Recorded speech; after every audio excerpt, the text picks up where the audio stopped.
I mention the apocalypse, what do you see? Some of you may picture your favorite TV show. Others, you're fully stocked a bunker in an undisclosed location. We all prepare for the apocalypse on different levels, but most of the time, the first feeling we get is not fear.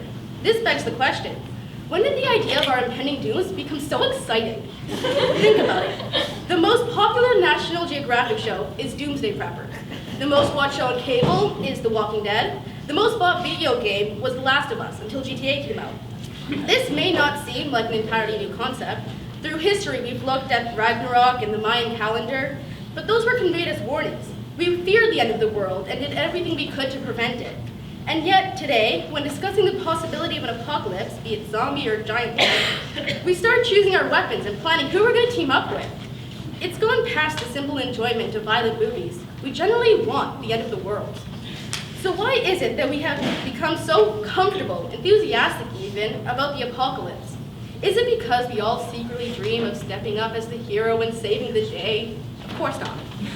Just look around at the world around us. Between oil spills, mass shootings, that island of plastic in the middle of the ocean, and BuzzFeed, the world is doomed anyway. We're all just waiting for everything to go to pot, and the anxiety is excruciating.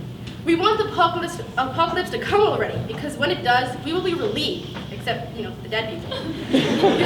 You see, when the apocalypse comes, we will finally be free of social etiquette and DMVs and indulge in what we most want, the ability to be selfish jerks. We dream of the day when we can wander through the streets, taking or breaking whatever we want and not suffering any consequences.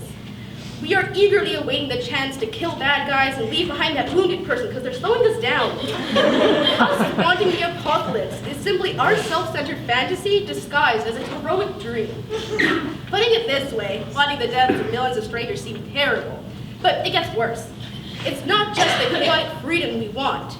A large part of that selfish dream is the dying. The only thing scarier to us than the end of the world is the idea of us leaving it and the earth going on just as it did before. The moment we start to feel irrelevant, we start foretelling our demise.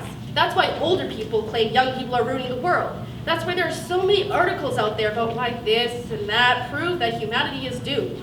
We want to know that we matter, even if it's just as a witness to the end of the world.